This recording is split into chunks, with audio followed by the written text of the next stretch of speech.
Hello बच्चों, आज हम अध्याय 6 जंतुओं में जनन इसके जो अभ्यास के प्रश्न हैं, प्रश्न नंबर 6 से लेकर 10 तक उनके उत्तर समझेंगे। तो इस अध्याय पर मैंने एक वीडियो बनाकर प्रश्न नंबर 1 से 5 के उत्तर आपको समझाए थे।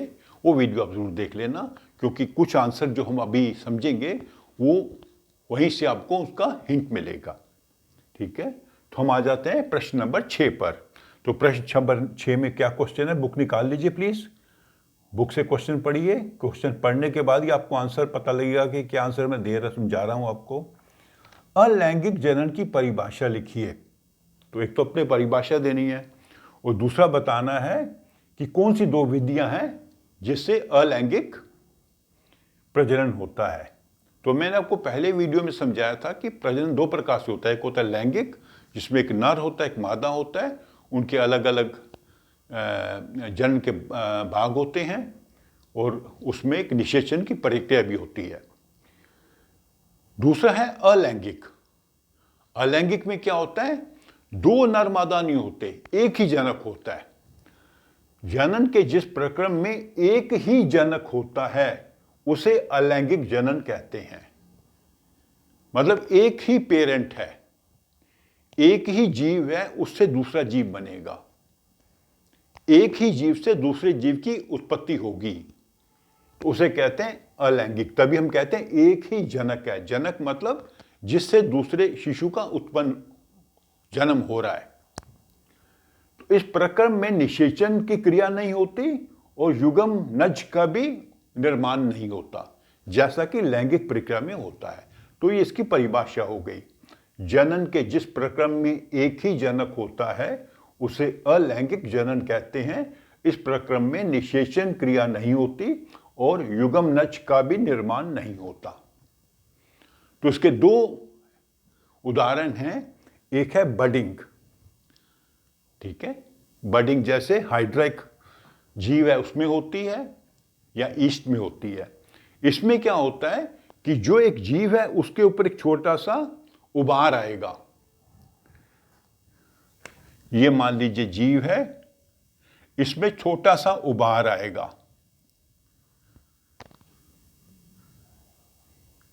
ये उभार धीरे धीरे बड़ा होगा,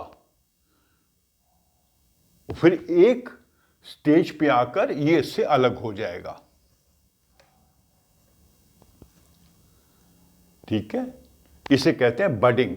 और आपकी बुक में इसके लिए एक और भी वर्ड यूज किया हुआ है इन्होंने।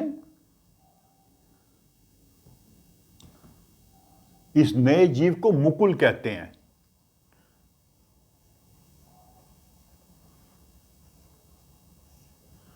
ये जो नया जीव है जो इसके ऊपर बन रहा है उसे मुकुल कहते हैं और इस प्रक्रम को मुकुलन भी कहते हैं।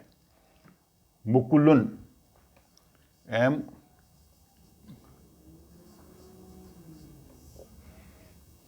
मुकुलन भी कहते हैं इसको। बडिंग भी कहते हैं, मुकुलन भी कहते हैं। बडिंग बेसिकली इंग्लिश का वर्ड है, BUDDING। हिंदी में कहेंगे मुकुलन। तो एक उभार बनेगा जिसे मुकुल कहते हैं। ये थोड़ा इसका ग्रोथ हो जाएगी, बड़ा हो जाएगा, तो ये उससे अलग हो जाएगा और एक नया जीव बन जाएगा। पहले एक जीव था, अब दो जीव हो गए, फिर इसका भी, इसमें और भी निकलेंगे, इसमें भी निकलेंगे। ऐसे जो है नए जीवों की उत्पत्ति होते रहेगी। एक ही जीव से दूसरे जीव का निर्माण हो रहा है। और दूसरा प्रोसेस क्या है, द्विखंडन। एमीबा, एमीबा एक जीव होता है, अमीबा। इसमें क्या होता है, जो इसका केंद्रक है उसका पहले होगा विभाजन। दो केंद्रक बन जाएंगे, एक केंद्रक बीच में विभाजित होकर दो केंद्रक बन जाएंगे। उसके बाद में ये पूरी कोशिका दो भागों में बंट जाएगी, दो भागों में इसका विभाजन हो जाएगा। तो जो एक जीव था उसके दो जीव बन जाएंगे। ऐसे पहले इसका विभाजन होगा, फिर पूरी कोशिका का विभाजन होगा। द्विखंडन, दो भागों में बट रहा है। द्वि मतलब दो, खंडन मतलब उसके भाग हो जाना। तो इसमें भी नर और मादा नहीं है, एक ही जीव से नए जीव की उत्पत्ति हो रही है, इसलिए ये अलैंगिक प्रक्रम है। फिर ये आगे जाके 2 के 4 हो जाएंगे, 4 के 8 हो जाएंगे। हर कोशिका 2 कोशिकाओं में बंट जाएगी, 2 कोशिकाओं में इसका विभाजन हो जाएगा। पहले केंद्रक का विभाजन होगा, फिर पूरी कोशिका का विभाजन होगा। तो ये आपका हो गया क्वेश्चन नंबर 6। तो हम आ जाते हैं क्वेश्चन नंबर 7 पर।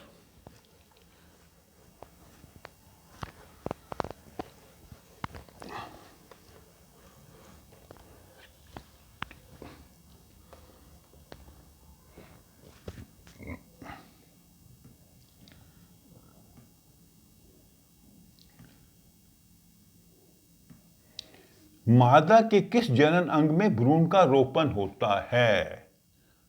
किस अंग में? तो भ्रूण का रोपण होता है, भ्रूण का रोपण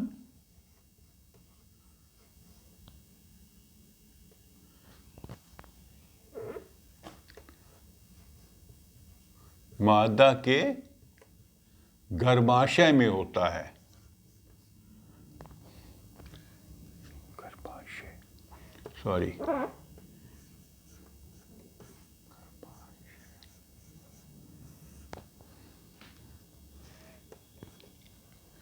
भ्रूण का रोपण मादा के गर्भाशय में होता है। ठीक है, आपके बुक में इसकी तस्वीर भी दी गई है। ये चित्र देखेंगे आप तो ये चित्र है 6.8। तो वहां बताया गया है कि कहां से युग्मज आगे चलते चलते भ्रूण में पहुंच जाएगा, उसमें पहुंच जाएगा गर्भाशय में, और वहां पे जाके चिपक जाएगा, और वहीं पे उसका फिर जो है विकास होगा, और वो धीरे धीरे शिशु बनेगा। तो इसका आंसर एक लाइन में ही है कि मादा के गर्भाशय में भ्रूण का रोपण होता है और वहीं उसका विकास होता है। और ये भी लिख सकते हो, वहीं उसका विकास होता है, अर्थात वो धीरे धीरे शिशु बनता है गर्भाशय में। ठीक है,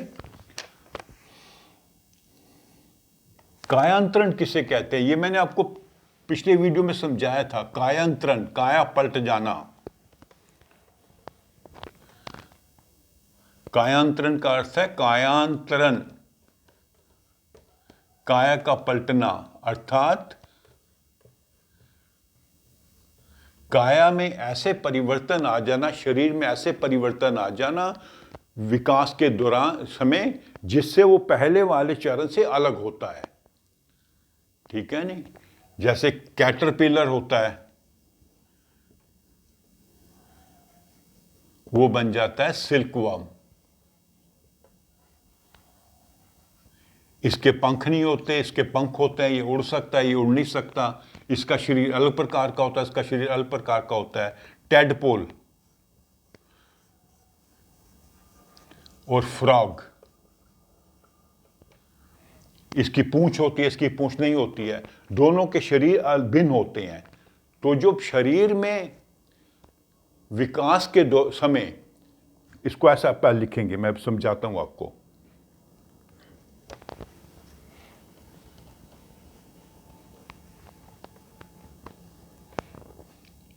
वयस्क होने की प्रक्रिया में जब एक जीव के शरीर में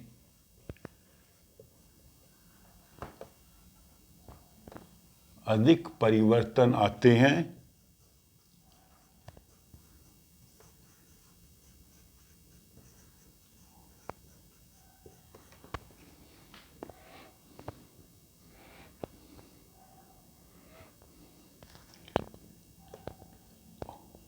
और उसके नए अंग बन जाते हैं तो इसे कायांतरण कहते हैं।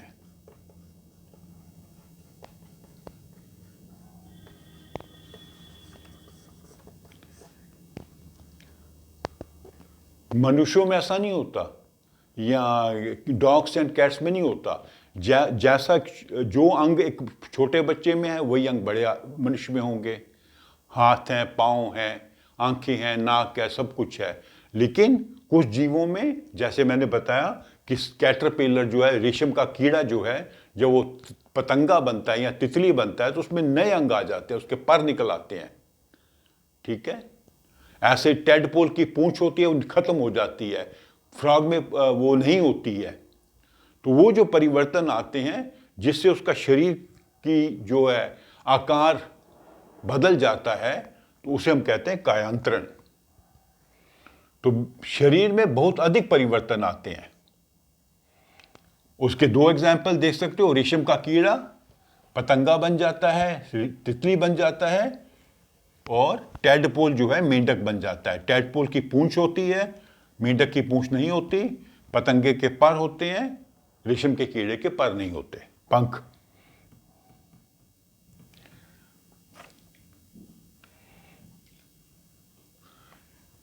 क्वेश्चन नंबर 9, आंतरिक निषेचन एंड बाह्य निषेचन।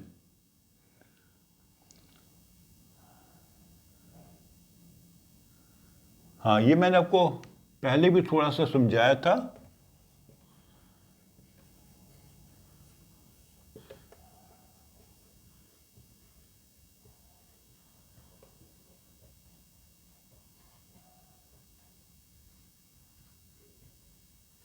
इसमें जो निषेचन की क्रिया होती है,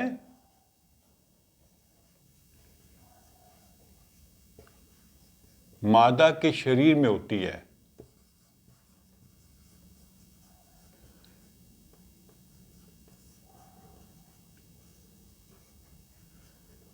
इसमें निषेचन की क्रिया बाहर होती है।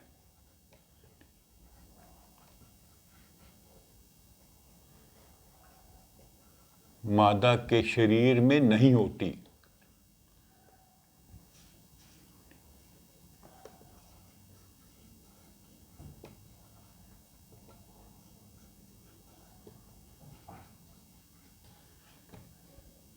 यह बाहर वातावरण में होती है।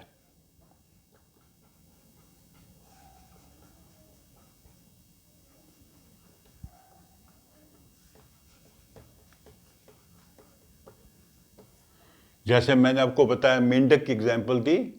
मादा मेंढक पानी में अपने अंडाणु गिरा देती है, और जो नर मेंढक है उसके ऊपर अपने शुक्राणु डालता है। तो पानी में जो इनके शुक्राणु अंडाणु मिलते हैं, और निषेचन की क्रिया पानी में होती है। इसमें मादा के शरीर में होती है। ये वाले जो प्राणी होते हैं जिनमें आंतरिक निषेचन होता है, या तो ये अंडे देते हैं या बच्चों को जन्म देते हैं।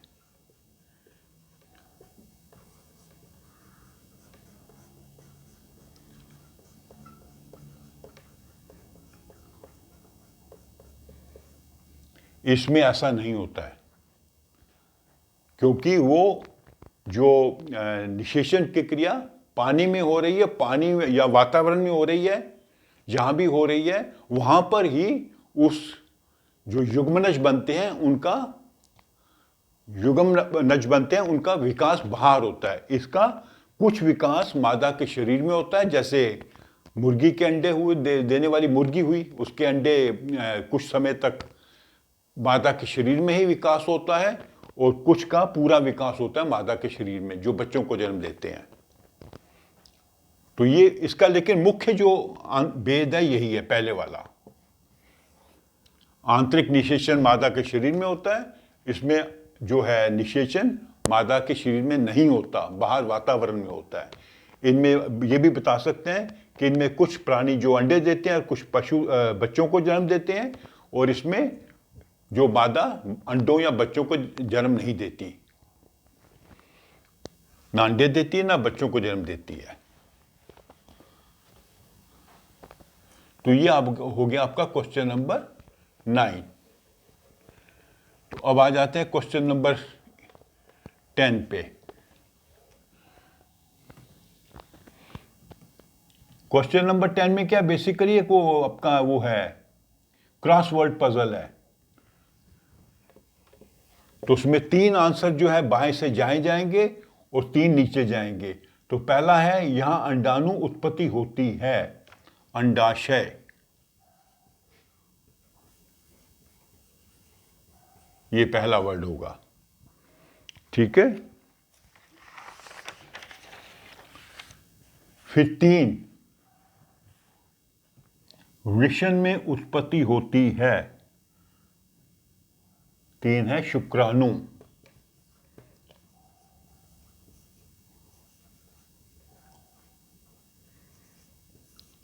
तो ये आंसर है आपके बाएं से दाएं।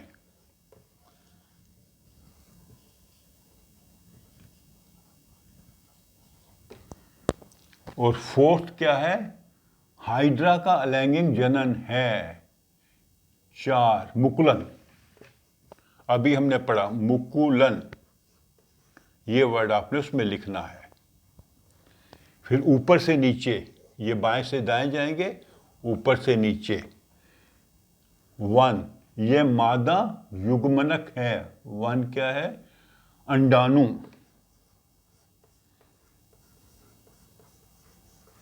ये वर्ड लिखना है। फिर 2 निषेचन,